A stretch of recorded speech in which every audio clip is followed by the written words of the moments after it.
Hello, my name is Kiriath, and today we are preparing for the apocalypse, allegedly. I mean, we're not really preparing for the apocalypse. We're going to talk about the stuff that the Warhammer community site has put up for Warhammer 40,000 Apocalypse, which is on its way. It's almost here. They say so right there. It's almost here, and there's some fun stuff on offer here, to be honest. There's some cool stuff here. So, Apocalypse is incoming, and we now have a nice full idea of what is going to be arriving on release day, including the battle forces that we'll be able to take a look at in a minute. There's been a whole load of work done on this. I'm genuinely looking forward to going through this because there's a video which I highly recommend you watch. I'll put a link to the thing in the description, obviously, of course, as I always do. And they've done a load of stuff to this. So essentially, based on Warhammer 40k rule system, but there are tweaks and changes. There are data cards for absolutely everything under the sun. There's a bunch of crazy stratagems and psychic powers and all of that kind of thing. I mean, presentation-wise, I do quite like the look of this. It's funky, it's interesting, it's kind of cool. There's a load of stuff they've changed, so they make the specific example in the video of, you know, if you put your knight down and the person on the other side of the table gets scared of it, they absolutely obliterate it, it doesn't get to do anything, that's not very satisfying for you, and that won't happen in Apocalypse. So before the effects of a bunch of damage are implemented, that unit has a chance to do something, which, to be honest, I quite like just as a mechanic by itself. I'm assuming we will see how well balanced that is when it happens, but to me that is more indicative of the like all-out war, ridiculous army size of Apocalypse, actually having things not just die instantly, but potentially do some damage before they do go, even if they are like focus fired down straight away. I like the idea of that, so it'll be fun to see. How that works. So yeah, there's various powers and cards and data cards and all of that stuff. All of the stuff for 40k is represented in there. There's a bunch of extra stuff in terms of the like the command assets, which is another 100 cards, which is ridiculous. So so yeah, loads of tokens and orders, detachments, and loads of stuff. It looks like they put a ton of work into this. I'm actually really looking forward to this. There's also movement trays. Movement trays are coming back. That is a thing that is returning. I have seen plenty of people asking when it's going to come to Age of Sigmar, which, to be honest, is kind of funny. Not quite the same, though, these movement trays. Something I quite like about them is they're a bit more organic. They're not as regimented. They're not... I don't know how to put it, in like proper serried ranks kind of thing. These are a lot more loose, you know. When you're putting your stuff in, they're not going to look like they're in a full-on regiment-style parade-type formation. Instead, it's just like a loose collection of units, which I quite like that. It does create a nice separation between essentially a thing that you could do in Warhammer Fantasy, which then got scrapped, and something that works for this. It's a nice separation of that. There are, of course, a bunch of other companies who do movement trays, so it'd be worth finding out how much these are, and maybe doing a bit of price comparison and seeing where that leaves you.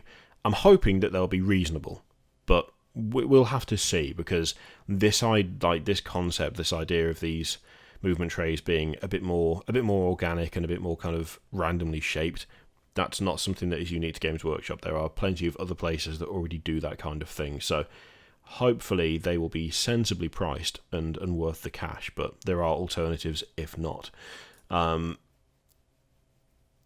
These dice particularly are not too bad. They're all right. I'm not a big fan of some of the special dice that Games Workshop do, like the faction specific ones and all of that stuff. Some of them are just plain hard to read. They'll have like a symbol that is not a 1 for a 1 and a symbol that is not a 6 for a 6. And, you know, when you're rolling them, and if you're in a bit of a rush or if you're not used to them, then there's like moments of, okay, what did you roll? What the hell is that? That gets on my nerves, and some of them are just plain bad. Like the Nurgle ones, granted, they look cool. They're not good dice. They don't look good. They don't, like, in terms of trying to work out what you've just rolled, terrible for that. These are not too bad. Looks like you've got a replacement symbol for the 1, and that's it. There isn't too much in the way of silliness, and they've actually made the numbers nice and clear. they're a bit garish maybe, but they at least are completely readable, and it shouldn't take too long to get used to the fact that the 1 is just a skull instead of a 1. Which, to be honest, on some of them, when there's a skull for a 1 and a skull for a 6, but it's a different tone of skull, it just gets silly. But these ones, not too bad. There's also going to be the Apocalypse Battalions, and this is where things get more interesting.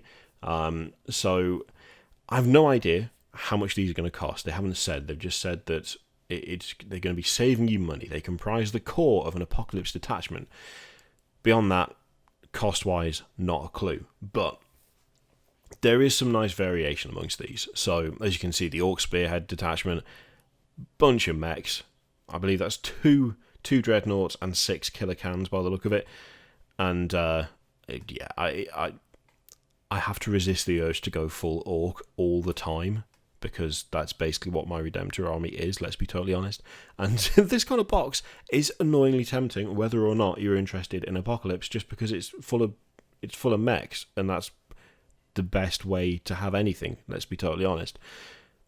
There's also the Imperial Knight Super Heavy Detachment, so you get the Castellan, or is it whatever, whichever one that is, I can never remember which one's which.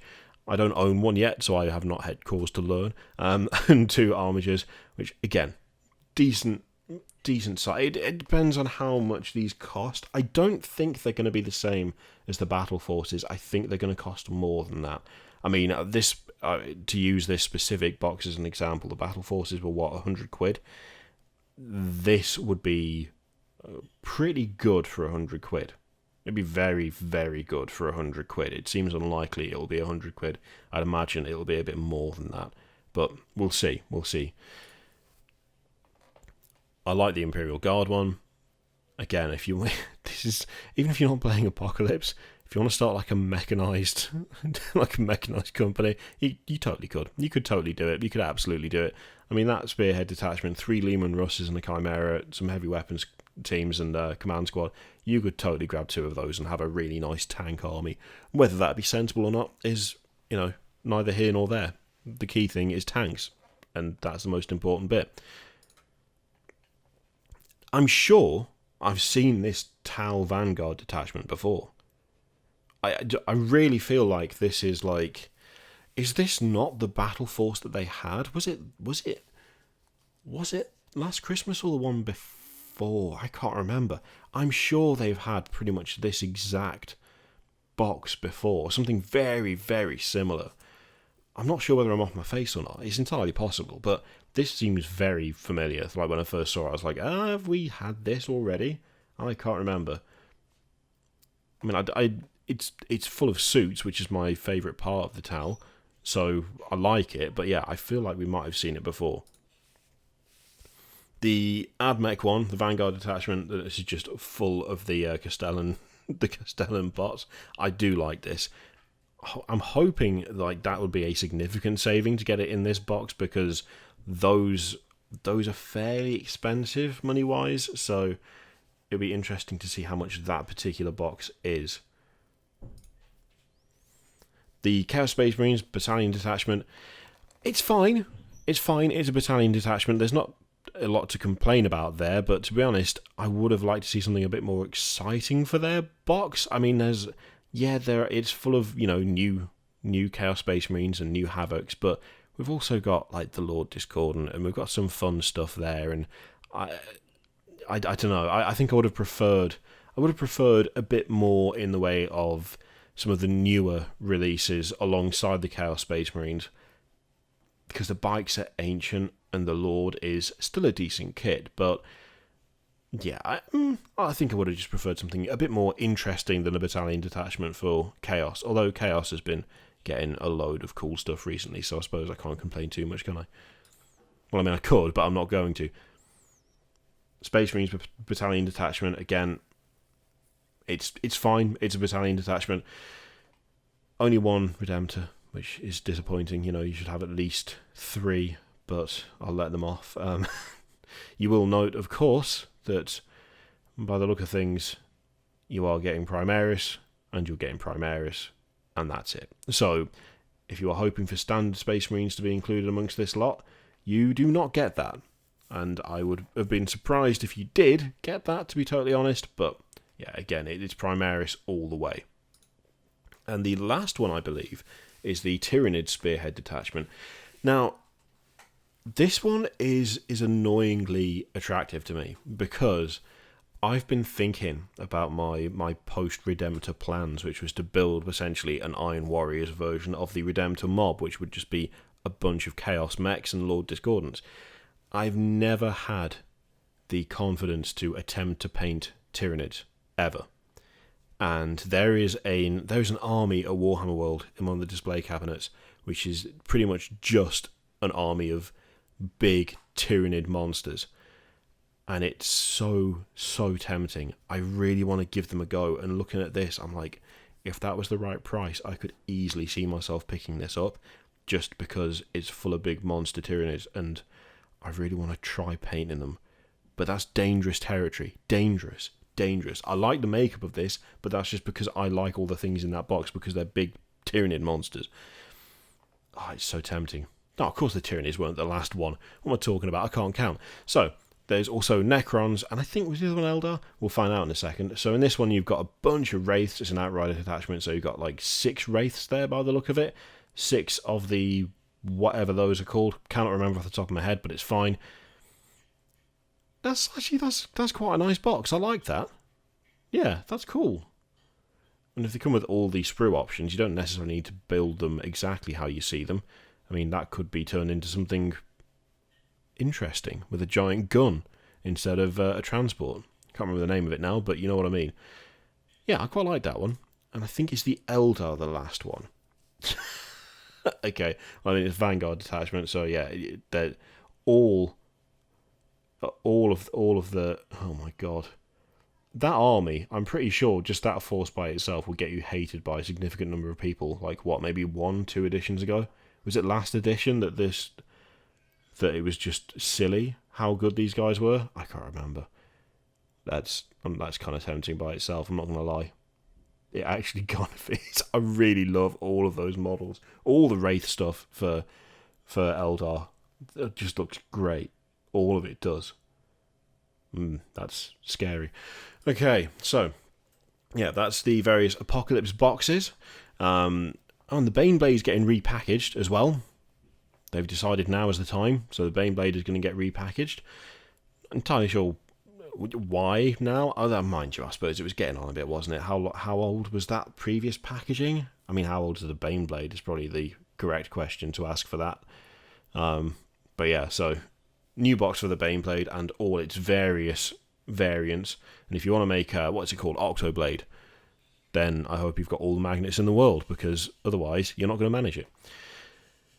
And so the Repulsor Executioner as well. That looks like that'll be coming out around the same time, which is cool. It's still not what people were asking for. I mean, I still like it. It's still a tank with a massive gun on top of it. What isn't there to like? But it's still not what anyone was asking for.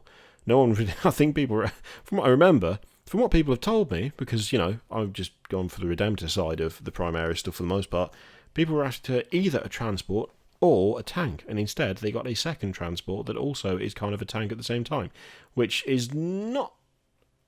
I saw a fair number of people not massively impressed. I mean, I like it, but then again, I don't need one. I don't need something that does either of the things that the people were asking for, so I'm not the target for this particular product. But then I have to wonder who was in some ways, because the number of people who are like, well done, you've completely missed the point, was kind of interesting. I mean, it still looks beefy as anything, let's be honest. It still looks good.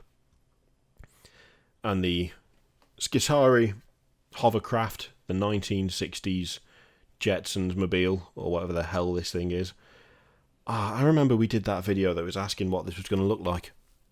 I remember doing that, and I was like, oh, it'd be interesting to see what it's going to look like. I did not call this.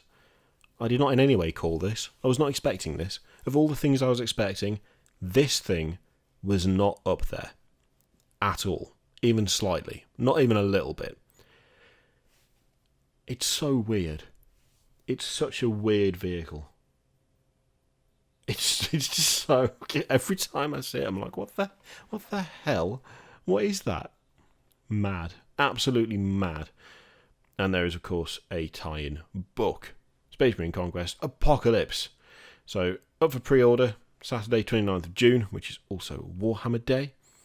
I think I said before we didn't know when the pre-order was, but we do. I'm just very tired today. But yeah, it'll be available on Warhammer Day, so keep an eye out, and we'll see how much this stuff all costs. And hopefully it'll be nice. It'll be nice and reasonable. But we'll see. We'll see. We always do. Thank you very much for watching. If you wish to support the channel in some way, then there is a link to Patreon in the description. If you wish to do something to save me from the endless nightmare that is YouTube's complete inability to deal with its own platform and the 19th adpocalypse in as many months or whatever it is now, there's also a referral link to Element Games where you can go there, you can click it, and then you buy stuff, and it doesn't cost you anything extra, but I get a little something for it. In fact, you save a bit because Element Games is 15 to 25% off pretty much all Games Workshop stuff and all the other bajillion things they sell. So that's another option. Click them if you like. Don't click them if you don't want to. I'm not going to tell you to do it. I'm just saying it's there if you want to. Thank you very much for watching. I will see you next time. Toodaloo.